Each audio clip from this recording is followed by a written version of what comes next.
እግዚአብሔር ይመስገን። ጌታ እድሜ ሰጥቶናል ደግሞ ዛሬ አይደለ? እግዚአብሔር ቃል መከፋፈል በጣም ደስ ይላል። እግዚአብሔር በቃሉ ያናገረናል። አንድ ክፍል እናነብና አብረን እንጸልያለን። ኢዮብ መጽሐፍ ቁጥር 28 ላይ እንዲህ ይላል።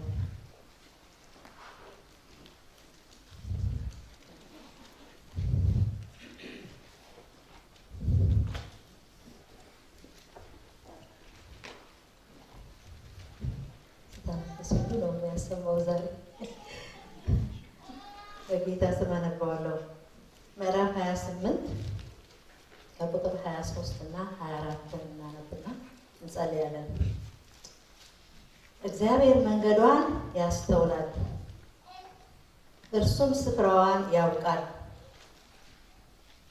እሱም የምድር ዳርቻ ይመለከታል፣ በሰማይም ከሰማይም በታች ያለውን ሁሉ ያያል፣ ያስተውላል፣ ያውቃል፣ ይመለከታል፣ ያያል የሚል ቃላቶች አሉባቸው። እንደገና ዕብራውያን እንሄዳለን። ዕብራውያን 13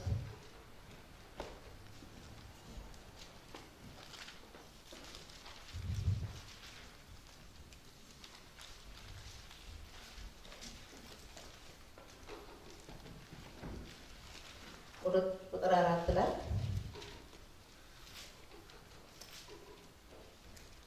እናንተን የሚቆጣጠር በእርሱ ዓይኖች ፊት ሁሉ ነገር የተራቆተና የተገለጠ ነው እንጂ በእርሱ ፊት የተሰወረ ፍጥረት የለም ይላል። እናንተን የሚቆጣጠር በእርሱ ዓይኖች ፊት ሁሉ ነገር የተራቆተና የተገለጠ ነው እንጂ በእርሱ ፊት የተሰወረ ነገር የለም። እንጸልይ።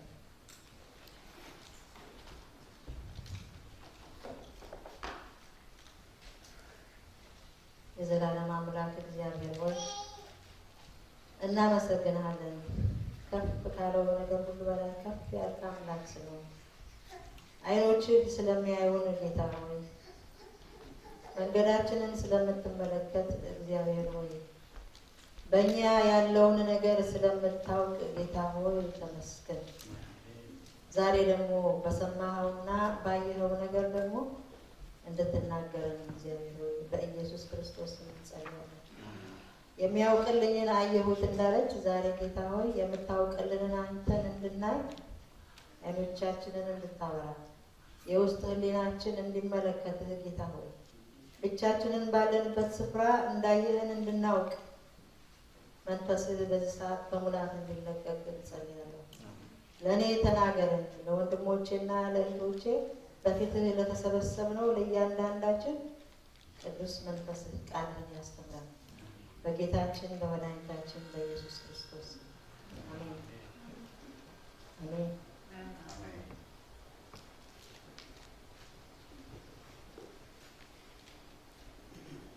የመጽሐፍ ቅዱስ ክፍል በዚሁ ላይ ትንሽ ኢዮብ 39ን እናየዋለን።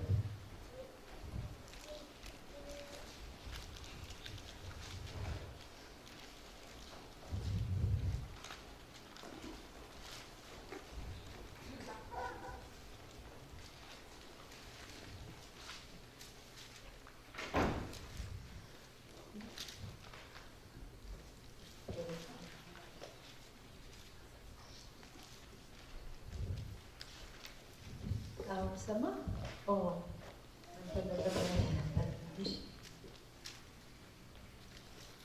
ይሰማል አይደል?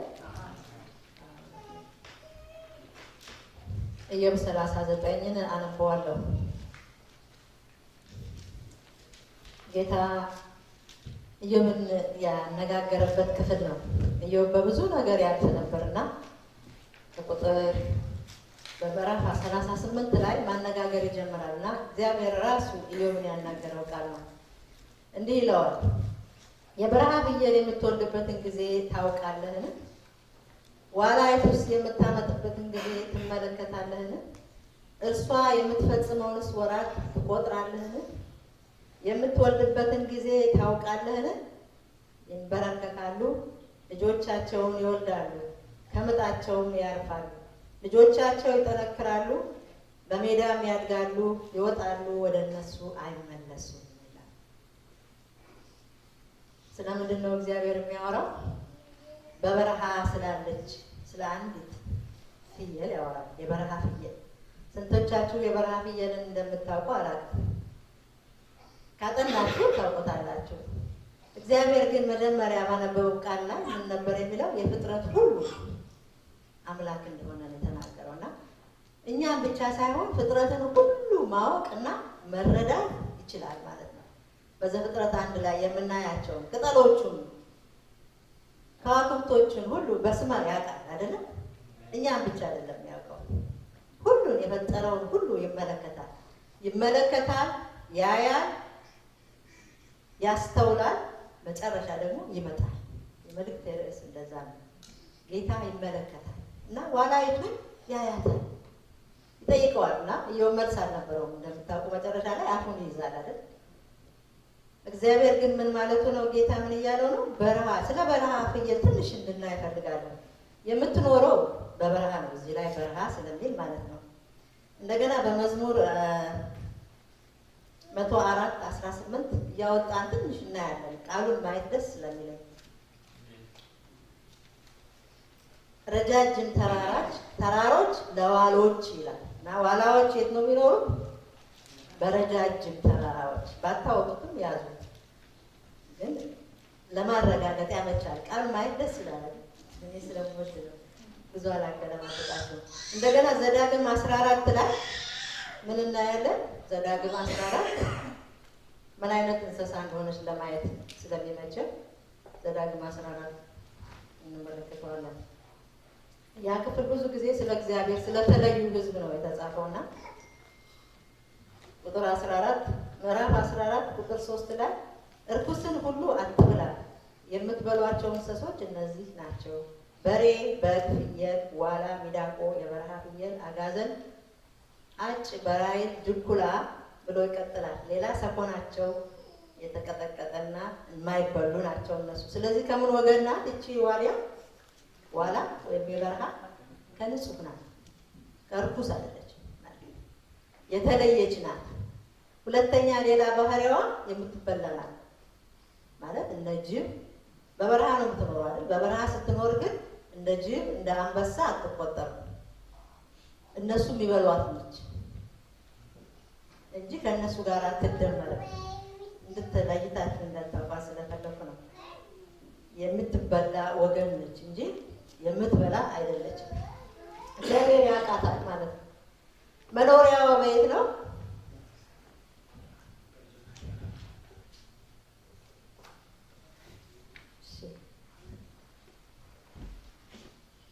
ማስተካከል ራሴን ነበር የሚያስተካክልልኝ እና አሁን በደንብ ማስተካከል አልቻልኩበትም። የምትኖረው የት ነው? በበረሃ ነው ብለናል እና ከእግዚአብሔር ቃል ላይ ሌላ የምትኖርበት ቦታ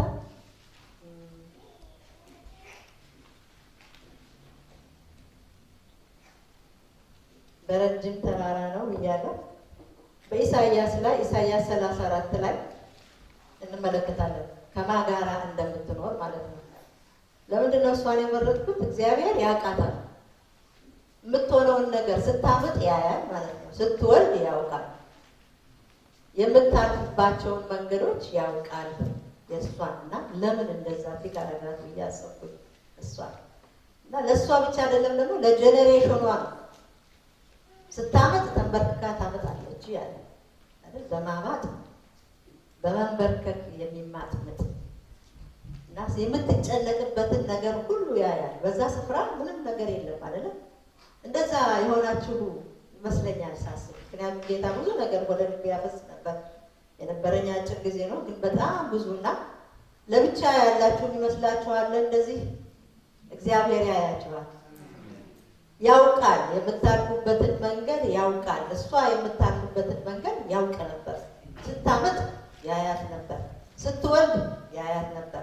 ልጆቿ እንዴት እንደሚያድጉ ስትጨነቅ ያይ ነበር። ምክንያቱም በሜዳ ላይ ነው የሚለው አይደል?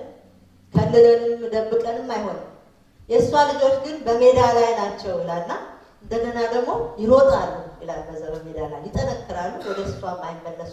እስከ ጀነሬሽን ድረስ ለእንስሳ የሚናገር አምላክ እኛ አሳሚ ይመስላችኋል? የሚያየን አይመስላችሁ? የሚያቀን አይመስላችሁ? ማለት አንዳንዴ ምድረ በዳ ምን እንደሆነ አናውቅም። እሷ ግን ትበላ ነበር በዛ ስፍራ ማለት ነው። ወደ እንትን ልመለስና የምትኖረው በኢሳይያስ 34 ላይ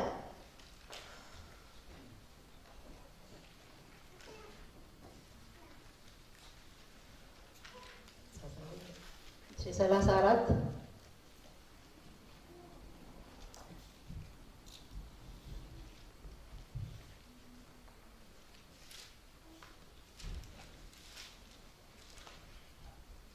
ቁጥር 14 ላይ በምድረ በዳ አራዊት ከተኩሎች ጋር ይገናኛሉ። አጋንንት እርስ በርሳቸው ይጠራራሉ።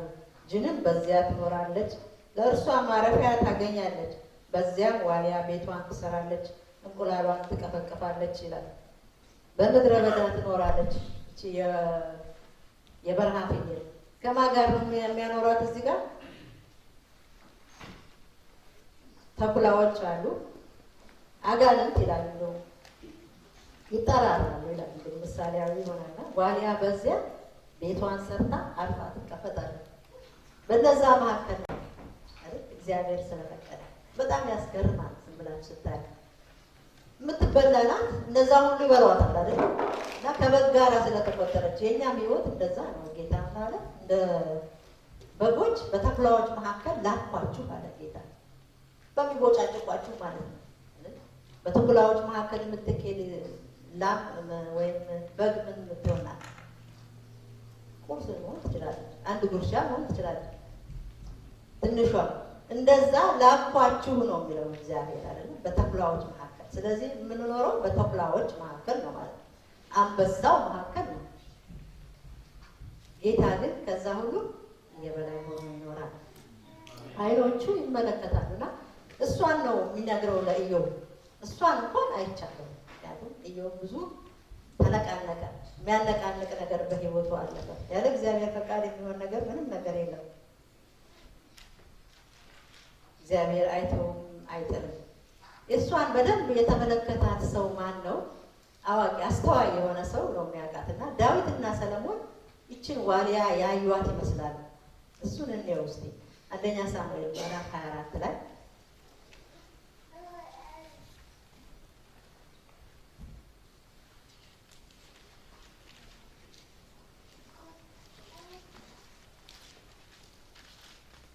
ምዕራፍ 24 እናየዋለን። እንዲህ ሆነ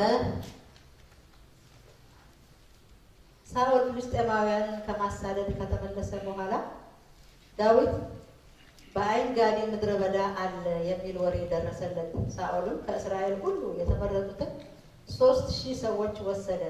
ዳዊትንና ሰዎቹን ለመፈለግ የበረሃ ፍየሎች ወደ ነበሩባቸው አለቶች ሄደ። በመንገድም አጠገብ ወዳሉት የበጎች ማደሪያ ወጣ። በዚያም ዋሻ ነበረ። ሳኦልም ወገቡን ይሞክር ነበር። ከዚያ ገባ። ዳዊትና ሰዎቹም በዋሻ በውስጠኛው ቦታ ተቀምጠው ነበር። የዳዊትም ሰዎች እነሆ ጠላትን በእጅህ አሳልፌ እሰጥሃለሁ፣ በዓይንህ ደስ የሚሰኝን ታደርግበታለህ ብሎ እግዚአብሔር የነገረህ ቀን እነሆ ዛሬ ነው አሉት ይላል። የፈለኩት ሀሳብ ግን በየት ገባ ነው የሚለው። የበረሃ ፍየል ወደ ነበሩባቸው ሰዎች ሄዱ። ጠላት ባሳደደው ጊዜ ወደዛ ከፍ አለ ማለት ነው እና ተደበቀ። እነዚህ ዋላዎች በጣም ብልጦች ናቸው። የበረሃ ፍየሎች የሚደበቁበትን ያውቃሉ እና ከሷ የተማረ ይመስላል። እና ዳዊትም ወደዛ ሄደና በድንጋይ ውስጥ ቁጭ አለ። ምን አይነት ድንጋይ እንደሆነ የሚደብቅ ድንጋይ ነው ማለት ነው። ከድንጋዩ ስር ሆኖ ግን ጠላቶቹን ያያቸው ነበር። ሳኦል ሊቦጫጭቀው ነው የመጣው። 3000 ሰዎች ይዞ ሊቦጫጭቀው መጣ። ግን በዛ ተደብቆ ነበርና እሱ ያያቸዋል፣ እነሱ ግን አያዩትም። እግዚአብሔር በእጁ አሳልፎት ሰጥቶት ነበር አይደል? ስለዚህ ያስጨንቃል። ጠላት የሚያሳድዳችሁ ሰዎች አላችሁ በተለያየ መልኩ። ጌታ ግን ያያል። አይቻለሁኝ ነው የሚለው። በተለያየ መንገድ ጠላት በብዙ መንገድ በማላገጥ በማሾፍ በብዙ ነገር ይመጣልና የዳዊትን እንመለከተዋለን። መዝሙረ ዳዊት ቁጥር ምዕራፍ 40 እና 43 አለፍ እያልኩኝ እንዳየው እሞክራለሁ።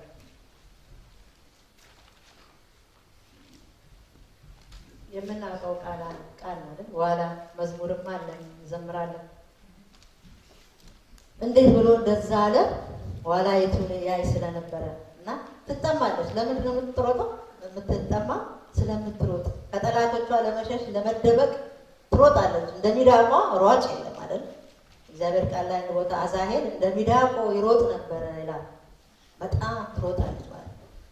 ሮጣችሁ ውሃ ይጠማችኋል አይደል? ኤክሰርሳይዝ ስትሰሩ ውሃ እየጠጣችሁ ነው። ትንሽ እንኳን እንደኔማ እንደውም ስትናገሩ አንዳንዶቻችን ስትናገሩ ተማሪ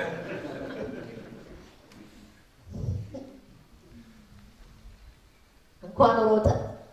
ስለዚህ ሮጣ ስለምትደበቅ ውሃ ይጠማታልና ልትጠጣ አትችልም። ከወረደች ተኩላ አለ፣ ቀበሮ አለ፣ አንበሳ አለ። በጥበብ ነው የምታደርገው። ግን ያ ጥናቷ ግን ሁልጊዜ አለና ዋላ የውሃ ምንጭ እንደምትናፍቅ ይላል ዳዊት። በዛ ዋሻ ሆኖ ያጠናቸው ነበር። እንስሶቹን ያጠናቸው ነበር እንዴት እንደሚያደርጉ። ከሱም ደግሞ ዳዊት ተምሯል እና አንድ የጠቀሰውን ደግሞ ማነው ልጁ ሰለሞን ደግሞ ከዛም የተማረው ነገር አለና ያንን አይቷል። እንደዛ እንደተጠማች እኔም ተጠማሁ ብሎ ያለና በዚህ መዝሙር ላይ አለፍ አለፍ ብለን እናየዋለን። መዝሙር 42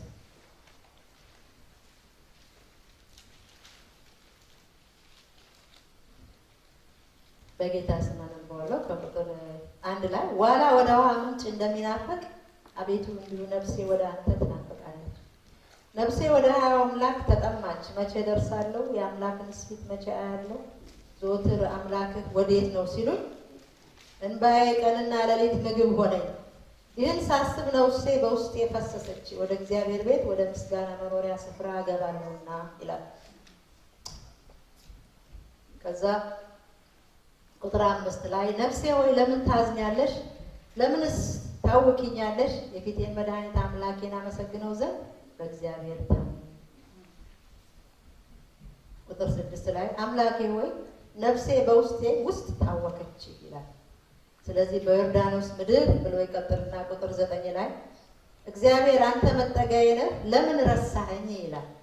ጠላቶቼ ሲያስጨንቁኝ ለምን አዝኜ እመለሳለሁ እለዋለሁ። ጠላቶቼ ሁልጊዜ አምላክህ ወዴት ነው ባሉኝ ጊዜ አጥንቶቼን እየቀለጣጠሙ ሰደቡ። ነፍሴ ሆይ ለምን ታዝኛለሽ? ለምንስ ታውኪኛለሽ? የፊቴን መድኃኒት አመሰግነው ዘንድ በእግዚአብሔር ታመኝ። ይህንን የሚዘምረው ዳዊት ነው። ጀግናው ዳዊት ጎልያድን የጣለው ማለት ነው። አሁን እዚህ ቦታ ላይ ስታዩት ግን ረሳኸኝ እያለ ማለት ለነፍሱ ይነግራታል። ለምን ታዝኛለሽ? ለምን ታውኪኛለሽ ካለ በኋላ ደግሞ እንደገና ረሳኸኝ ይለዋል እግዚአብሔር። ምዕራፍ መዝሙር 43 ትንሽ ነው አብሮ አንድ አይነት መዝሙር ስለሆነ አቤቱ ፍረድልኝ፣ የጽድቅ ከእኔ የራቁ ሕዝብ ክርክሬን ተከራከር፣ ከሸንጋይና ከግፈኛ ሰው አድነኝ። አንተ አምላኬ ነው አምላኬ ኃይሌም፣ ለምን ተውከኝ ይላል። ጠላቶቼ ሲያስጨንቁኝ ለምን አዝኜ እመለሳለሁ? ብርሃንህና እውነትህን ላክ፣ እነሱ ይምሩኝ። ወደ ቅድስና ተራራ ወደ ማደሪያ ይውሰዱኝ። ወደ እግዚአብሔር መሠዊያ ጎልማስነቴ ደስ ወደ አሰኛሃት ወደ አምላኬ እገባለሁ። ነፍሴ ሆይ ለምን ታዝኛለሽ? ለምንስ ታውኪኛለሽ? የፊቴን መድኃኒት አምላኬን አመሰግነው ዘንድ በእግዚአብሔር ታመኝ።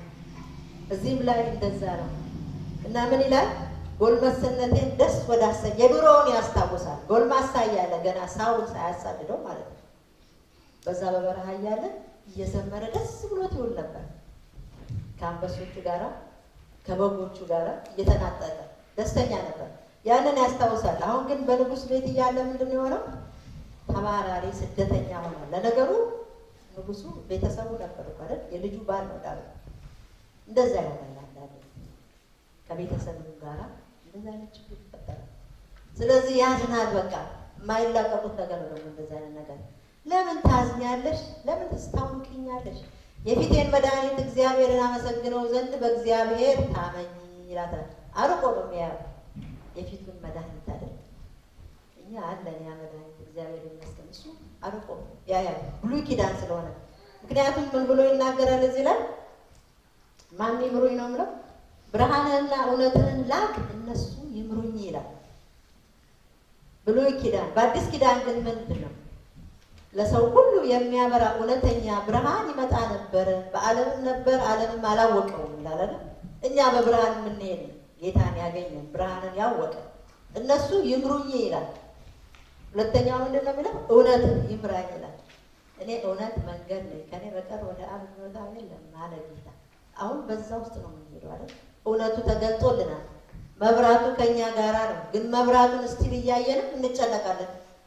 ነፍሴ ሆይ ለምን ታዝኛለሽ? ለምንስ ታውኪኛለሽ? የፊቴን መድኃኒት እግዚአብሔርን አመሰግነው ዘንድ በእግዚአብሔር ነው ታመኝ። የጎደላት ምን ነበር? መታመን። መታመን ከምናየው የተነሳ እንታመን።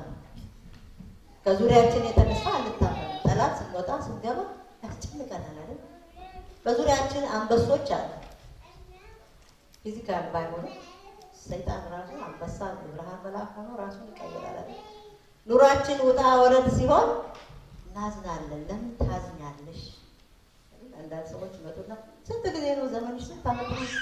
አሜሪካ ሀገር እስካሁን ድረስ እንዴት ትኖሪያለሽ ይላሉ። እንደዛ ገጥሟቸው ያውቃል?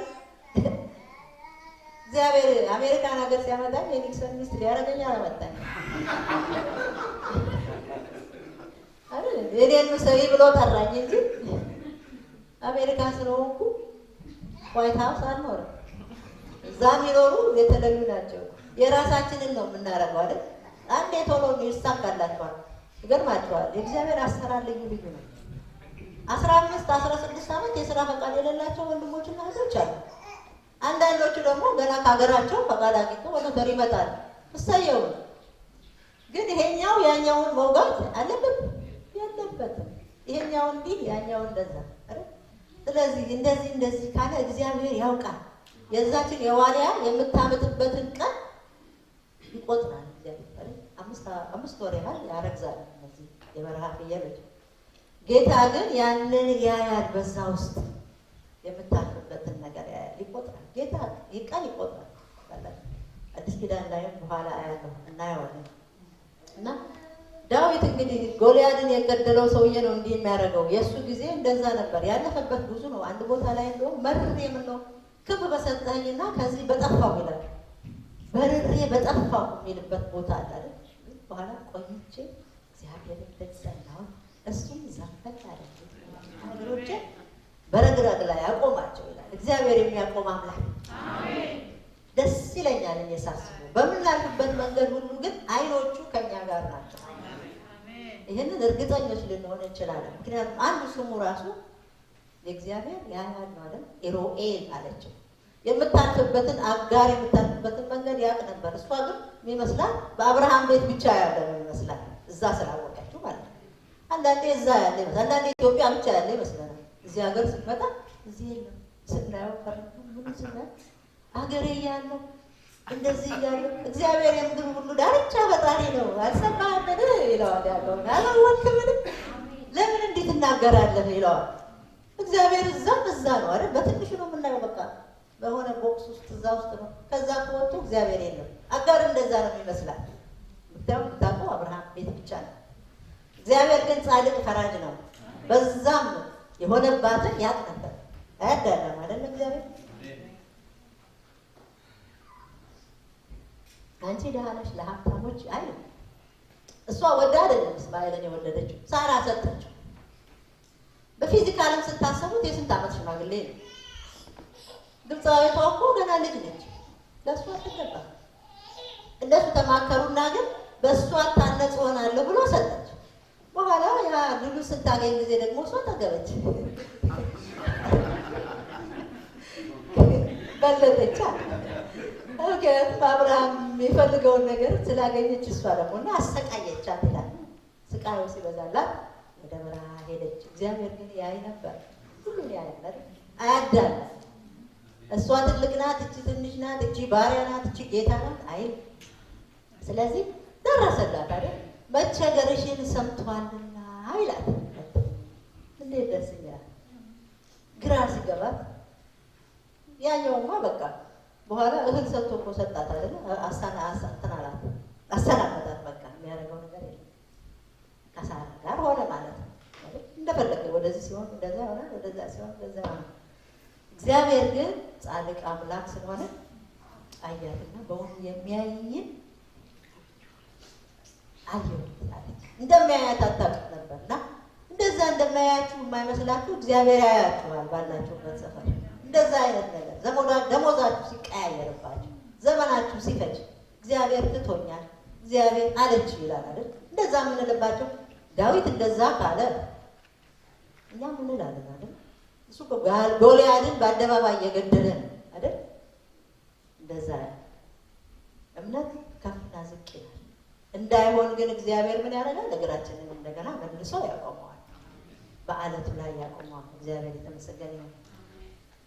እና ዳዊት እንዲህ አይነት ህይወት ነበር የያዘው። ግን በኋላ ግን አስተዋለ ዳዊት ወደ መጨረሻው ጋር። ምክንያቱም እግዚአብሔር አይለወጥም፣ ሰው ነው የሚለወጠው፣ ሁኔታዎች ይለወጣል። እና መጨረሻ ላይ ወደ መዝሙር 139 ላይ ከመንፈስህ ወዴት ሄዳለሁ ይላል። በጣም ደስ ይለኛል። ወደ ሰማይ ብወጣ አንተ በዚያ አለ፣ ወደ ምድር ብወርድ አንተ በዚያ አለ። ከአንተ ፊት ይሽታል። እንደ ንስር ክንፎችን ባረግና ባህሩን በሙሉ ብበር አንተ በዚያ አለ። ምክንያቱም ምድርን በሙሉ ያያል እግዚአብሔር፣ አይኖቹ የምድርን ዙሪያ ሁሉ ይመለከታል ይላል። ምሳሌ 15:3 ላይ እንደዛ የሚል ቃል አለ። እግዚአብሔር አይኖች ክፉንም ደጉንም ያያል። ክፉ ብቻ ደጉንም ይመለከታል። እግዚአብሔር አያይም አይደለም፣ ያያል። እግዚአብሔር በዚያ የሚል ስም አለው። ሕዝቅኤል የመጨረሻው ምዕራፍ የመጨረሻው ቁጥር ነው። አንዱ ስሙ ምንድነው? እግዚአብሔር በዚያ። በጣም ደስ ይላል። ልክ እንደ ኤልሻዳይ ነው ስሙ፣ ጀሆዋ ሻማ ነው የሚለው እና እግዚአብሔር በሁሉ ስፍራ አለ ማለት ነው። ልጆቹን ለመርዳት ለማውጣት ለመታደግ ደግሞ ይችላል። እና ጊዜ እንደዛ የሚመስለን ከሆነ ቀኖቶቻችን በእግዚአብሔር ዘንድ የተቆጠሩ ናቸው። የዮሴፍን ሕይወት ታስታውሳላችሁ? በምን እንዳለፈ ያንን ሁሉ ያለፈበትን በሁሉ ይመለከት ነበር። አንድ ቀን ግን መጣ ድንገት። ያ ቀን ለዮሴፍ እንደ ማንኛውም ቀን ነው፣ ሁልጊዜ እንደሚያደርገው እስር ቤት ውስጥ ቦታ ደራሲ ንጉሱ ጠራ። ትጠራለህ አለ። እንዴት ደስ ይላል አይደል? ወዲያው ጠርተው ጺሙን ተላጨ፣ ልብሱን ቀየረ፣ በንጉሱ ፊት ሄደ እና ታሪክ ታውቃላችሁ። ቀለበት ተደረገለት፣ ነገሩ ተለወጠ። እግዚአብሔር እንደዛ ግን እስከዛን ጊዜ ድረስ በብዙ መንገዶች አለፉና እግዚአብሔር ያያል። እንደውም ቃሉ ፈተነው ይላል መዝሙረ ዳዊት ላይ። የተናገረው ቃል እግዚአብሔር ያለው ቃል እስኪፈትነው ድረስ ሆነ። ምክንያቱም ከአንዴ ምንም በኋላ ግን ነገር ሁሉ ተለወጠና በሕይወቱ እግዚአብሔር የአባቴን ቤት አስረሳኝ ሲል ልጁን ምናሴ ብሎ ጠራው ይላል። የማስረሻ ዘመን መጣ ማለት ነው። ሁለተኛውን ልጁን ኤፍሬምን ደግሞ በስደት ሀገር አፈራኝ፣ ፍሬ ሰጠው በዛ ሀገር ማለት ነው። ተለወጠ አልተለወጠ? የሚለውጥ አምላክ ነው። ይመጣል፣ ያያል፣ ያውቃል፣ ይመጣል። መጥቶ ደግሞ ያሳርፋል። የብዙ ታሪኮችን ልናይ እንችላለን። አሁንም ይሄን አይሰማም? እሺ ረዳ ሁሉም እየመጡ አይ አሁን ወደ አውጣው ነው።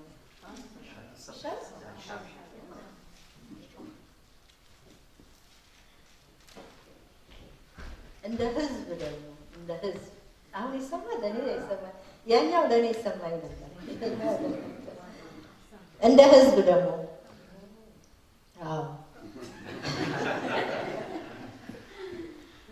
እግዚአብሔር ህዝብን በምታውቁት ቃል ነው። ዘጸአት ምዕራፍ 2 ላይ እንደ ህዝብ ፈርዖን አስጨነቃቸው አይደለም? በዛ ሀገር እንዳይበዙ አስጨነቃቸው። በስራ በጡ ታውቃላችሁ። እና በተጨነቁ ጊዜ እንደውም ባስጨነቃቸው መጠን በዙ ይላል። እግዚአብሔር አበዛቸው እና እነሱም የፈሩት ያንን ነበርና ኑ እንጠበብባቸው፣ ጡብ እንስጣቸው፣ በስራ እናስጨንቃቸው። አስጨነቋቸው። እንደውም ጭራሽ ወደኋላ ጊዜ የሚወለዱ ወንዶች ሲወለዱ ወደ ባህር ይጣሉ፣ ህግ ወጣባቸው። ወንድ ልጅ ሲወለዱ ወደ ባህር፣ ሴቷ ብቻ ትድናለች። ለምን እንደዛ እንዳደረጉ አላውቅም። ህግ ወጣባቸው እና እዛ ቦታ ላይ ምዕራፍ 2 ላይ ምን የሚል ቃል እናያለን? እግዚአብሔር ህዝቡን ጩኸት ሰማ፣ አየ፣ አወቀ ይላል አይደል? የገባውን የተስፋ ቃል አወቀ። ስለዚህ ሙሴን አስነሳላቸው እና ሙሴ በባህር ላይ የሄደው በዛን ጊዜ አይደለም። መቼ ነው የሄደው? ገና ህፃን ነው የሄደው አይደል? ገና በ3 ወር እና እናቱ ደበቀች። በጣም ይገርመኛል እንዴት እንደደበቀችው። ምክንያቱም ልጆች መደበቅ አይቻልም። ዝም በሉ ብትሉ አይሰሙም፣ ብትቆጡም አይገባቸውም፣ ጣጣ ብትሏቸውም አይገባቸውም። በኋላ ግን የማትጠብቅበት ጊዜ ሲደርስ ምን አደረገች? ባልተቻላት ጊዜ ላልዛ ቦታ አስቀመጠችው ወሰደችና በቀጤማው ስር ለቅልቃ ሰርታ አስቀመጠችው ነው ብሎ ጣለችው ማለት ነው። በእግዚአብሔር እጅ ላይ ተወች። ምክንያቱም እንጀራህን በውሃ ላይ ጣለው ከብዙ ቀን በኋላ ታገኘዋለህ ይላል። በተስፋ ጣለችው። እውነት ነው ደግሞ ጌታ አይኖች ግን ሕፃኑን ይመለከቱ ነበር አይደል? ድንቅ የሆነ ሰው ላከላት። አንስቶ ለእሷ ገንዘብ ከፍሎ የምታጠባ በገዛ ልጇ ገንዘብ እየተከፈላት አይደል? እንዴት ደስ ይላል! እግዚአብሔር እንደዛም ያደርጋል። በገዛ ልጃችሁ ገንዘብ ሲፈልግ ያደርጋል።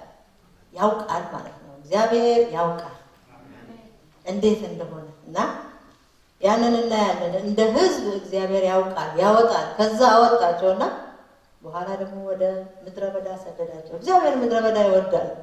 ለምን? ለሱ ያው ነው። ለእኛ ነው እንጂ ለእግዚአብሔር ያው ነው።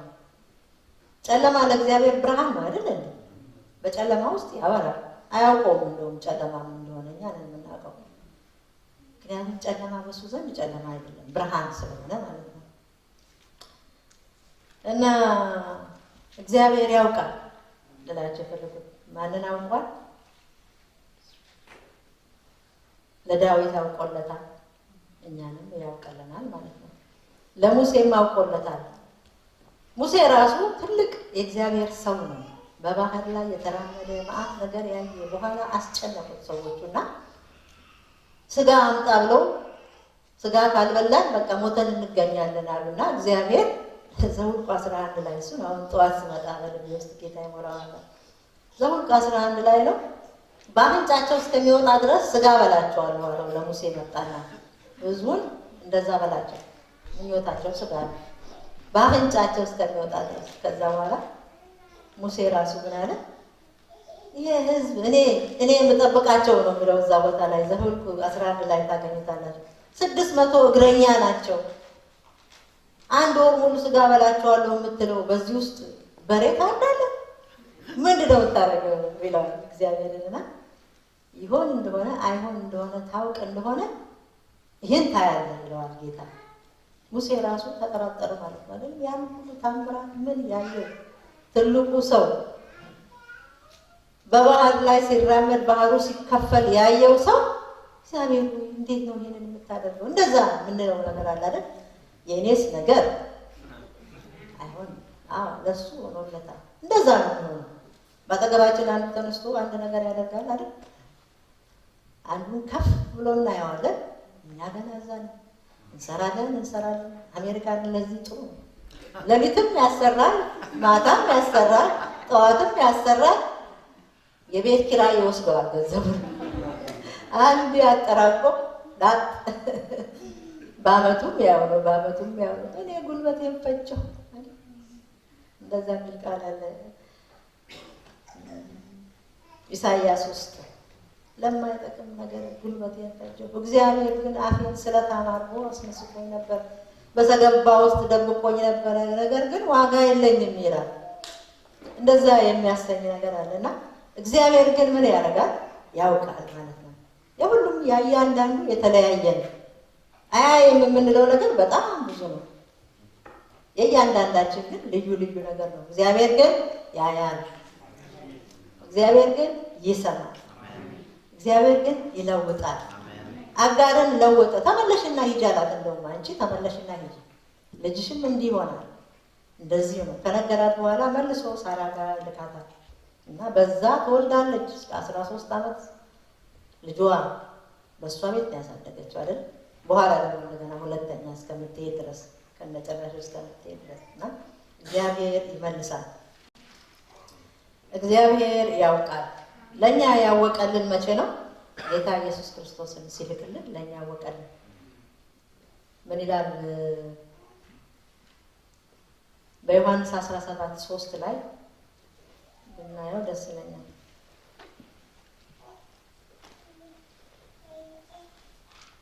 እውነተኛ አምላክ ብቻ የሆነ አንተ የላከውን ኢየሱስ ክርስቶስን ያውቁ ዘንድ ይህቺ የዘላለም ሕይወት ናት ይላል። እግዚአብሔር ሲያውቅልን ኢየሱስን ላከልን። ስለዚህ ጌታ የመጣው እኛን ለማውጣት ነው ከሁሉ ነገር እና ቁልፍ የሆነውን ነገር ይዘናል። ማስተር ኪ ነው። በቃ የብሉይ ኪዳን በብዙ ነገር ያልፉ ነበር፣ በብዙ ነገር ያሳያቸው ነበር።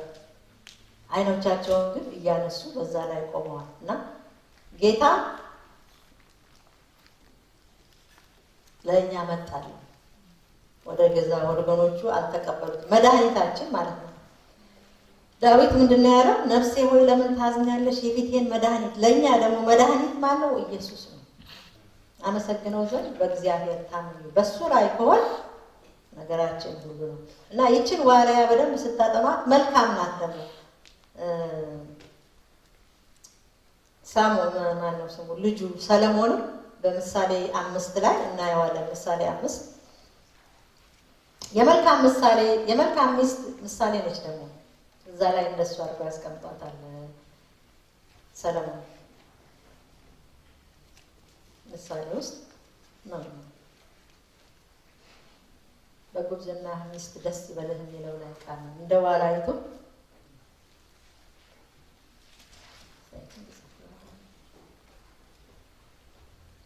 ምሳሌ 5:18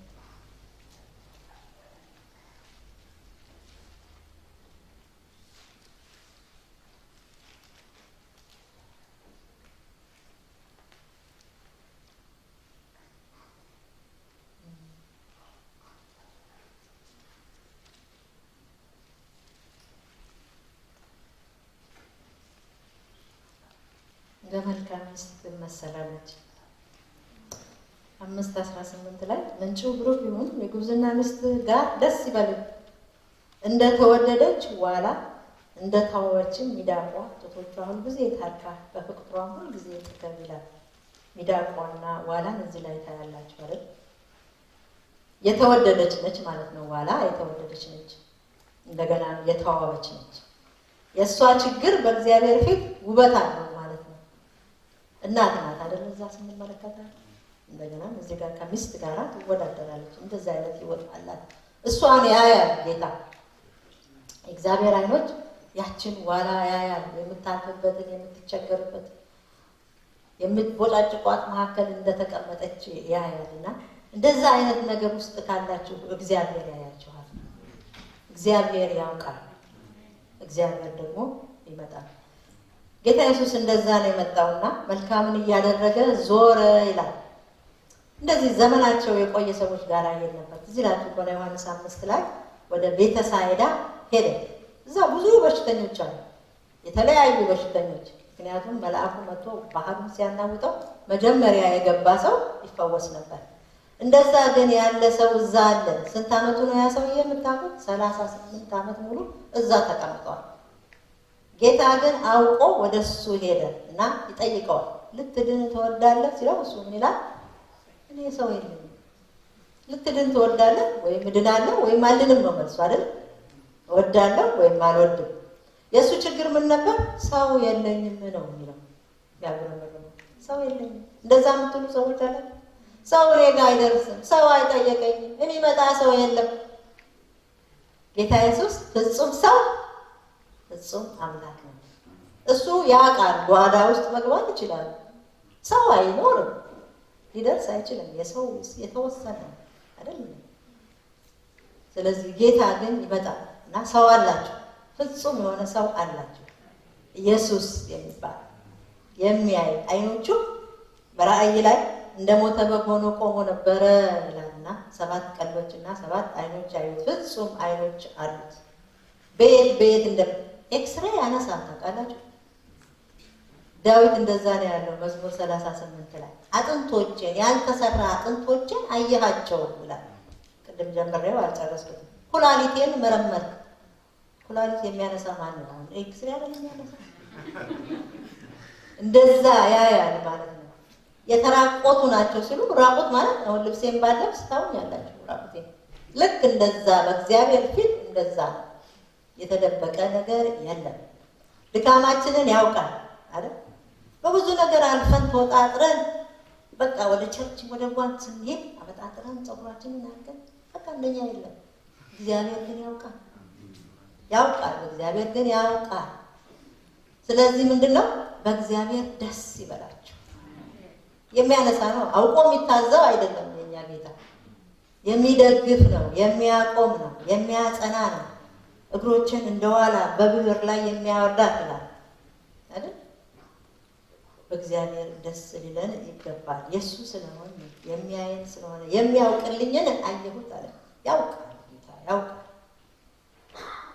ዛሬ የምሰጣቸው ቃል ይሄን ነው። እግዚአብሔር ያውቃል፣ ያያል፣ ይሰማል፣ ያደምጣል። ግን ዝም አይልም ካየና ካወቀ በኋላ።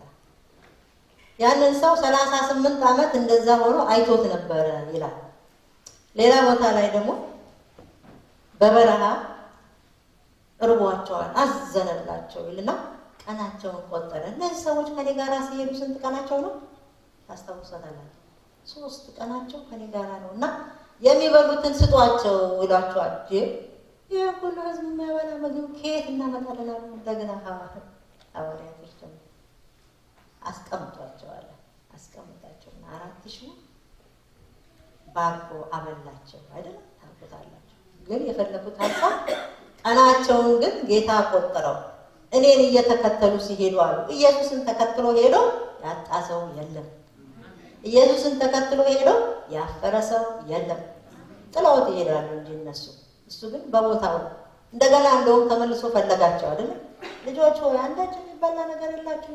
ተመልሶ መጣ እነሱ ወዳሉበት። እነሱ በየመንገዳቸው ሄደው ነበር። ስለዚህ እግዚአብሔር መልካም አምላክ ነው። እግሮቻችንን እንደዋላ ያጠነክራል። ከእሱ ጋር የሆኑ የመጣላቸው ኢዮብ አንደኛው ሰው ነው አይደለም? መጣለት። ለኢዮብ መጣለት አልመጣለት? በቁስል ቀረ፣ በማጣት ቀረ፣ ልጆቹ እንደሞቱ ቀሩ። አዲስ የሚያደርግ እግዚአብሔር መጥቶ ነው ያናገረው። መጣለት፣ ለዳዊት መጣለት አይደለም? ምክንያቱም ይሄ ቃል ለትምህርታችን ተጻፈ ስለሚል። ለአጋር መጣላት፣ ለኢማሁስ መንገደኞች መጥቶላቸው ተስፋ ለቆረጡ ሰዎች ጌታ መጣ። ተስፋ አጥተው እርስ በርሳቸው እየተነጋገሩ ይሄዱ ነበርና እሱም አጠገባቸው ጠጋ ብሎ ልጆች እንዴት ናችሁ ሲላቸው አንተ እንግዳ ነህ እንዴ ያሉት። አልሰማህም? በዚህ አካባቢ ያለውን ነገር ተስፋ ያደረግነው ሰው ከ3 ቀን በፊት እንደዚህ አረጉት እያሉ ይነግሩታል አይደል? እግዚአብሔር አንዳንዴ ዝም ይላል። በኤርምያስ ውስጥ ደስ የሚለኝ ቃል አለ። ኤርምያስ 14:8 ላይ እንደዛ የሆናችሁ ሰዎች ትኖሩ ይሆን? እንደ እንግዳ ዝም ብለህ ታያለህ ያለ ጊዜ አለ። እኔ ዝም ብዬ እንደዛ ብዬ አውቃለሁ። እናንተም ታውቃላችሁ ብዬ አስባለሁ። ቃሉን እናንተው ኤርምያስ 14:8 ላይ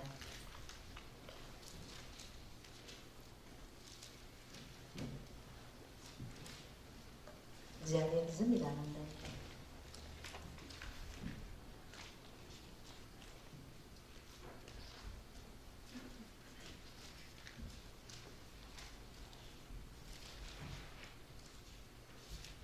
ኤርምያስ 14:8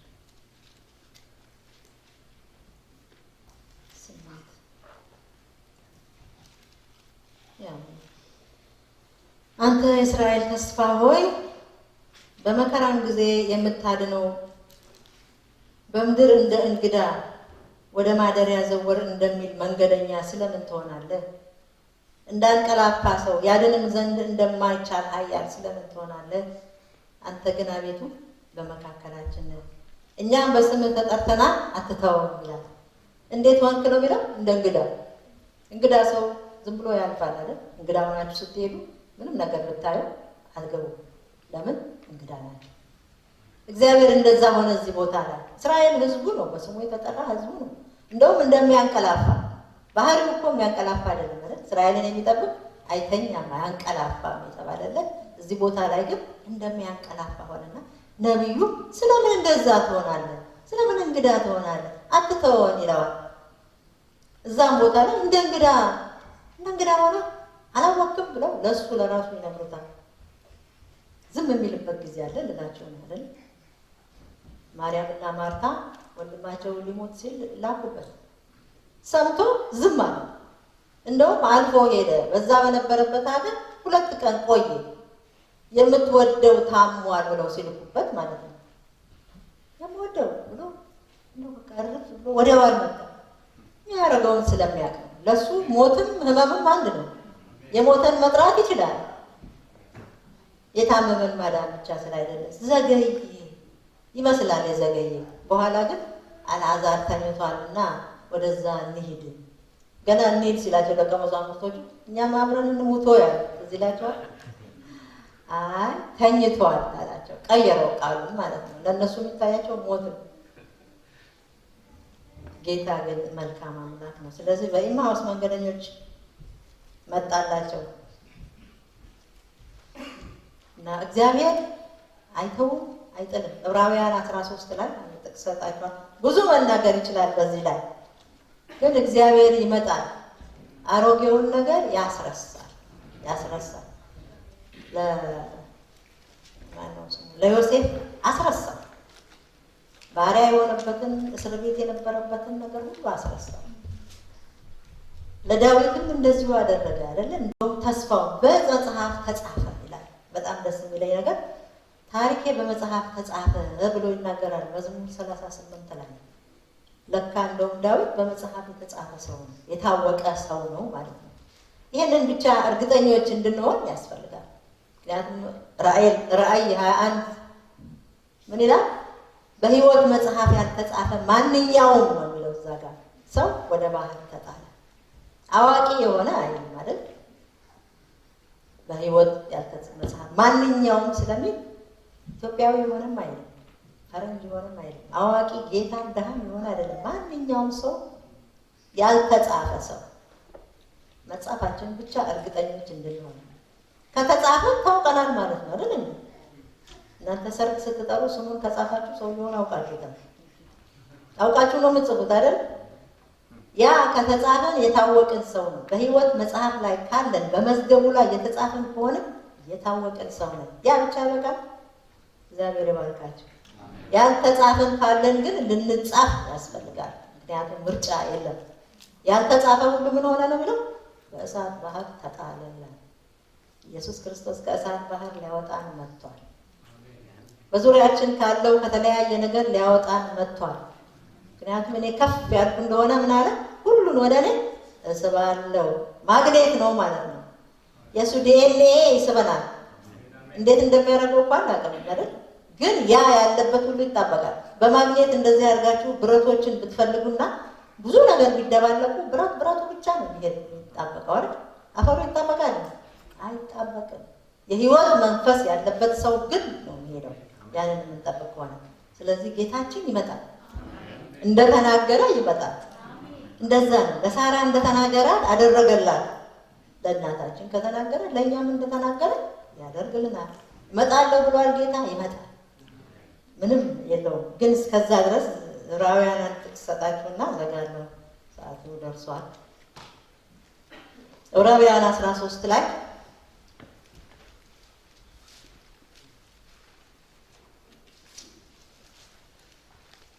ዋላይቱን እንዳትረሱ አጥሟል። የበረሃዋን ዋላ የሚያይ ጌታ ጭንቀቷን፣ መንገዷን፣ እርግዝናዋን፣ መውለዷን የሚያይ የእኛንም መንገድ የምናልፍበትን ዳረቱን፣ ተራራውን እንወጣበትን ያያል። መጠገቢያ ወዴት ነው? ወደ ድንጋይ ነበር አይደለም?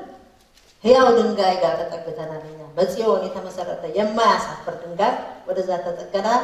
እኛ ሕያዋን ድንጋዮች ነን። የመጨረሻ ዕብራውያን 13 ላይ እንደዚህ ይላል ቁጥር 5 እርሱ ራሱ ማን ነው? እርሱ ራሱ ማለት እርሱ ራሱ ምን ብሏል? አልለቅህም ከቶም አልተውህም ብሏልና፣ ስለዚህ በድፍረት ጌታ ይረዳኛል አልፈራም፣ ሰው ምን ያደርገኛል እንላለን። ጌታ ይረዳናል፣ ስለዚህ አንፈራም፣ ሰው ምን ያደርገናል። ሰዎች ናችሁ ክርክሬን ተከራከራለሁ። እግዚአብሔር ምላስ አለ። ባንቺ ላይ የተሰራ ምላስ ትፈርድበታለሽ ነው ማለት ምላስ ቢሆን ሌላም ጦረኛም ቢሆን እንደሱ ተዋጊ ነው አይደለም እንዴ? ተዋጊ ነው ጌታ። ስለዚህ አልተውህም ከቶም አልለቅህም ብሏልና እግዚአብሔር አይተውንም አይለቀንም። ያለውን ነገር ሳይፈጽምልን ደግሞ ምንም የሚያዘገየው ነገር የለም። ስለዚህ እግዚአብሔር መልካም አምላክ ነው። ለዛ ተጠርተናል፣ ተመርጠናል። የተወደደች ናት ያቺ ዋሊያ አይደለም። እናንተ በእግዚአብሔር ፊት የተወደዳችሁ ናችሁ። ለምን? ከኢየሱስ ክርስቶስ የተነሳ። ጌታ ይባርካችሁ።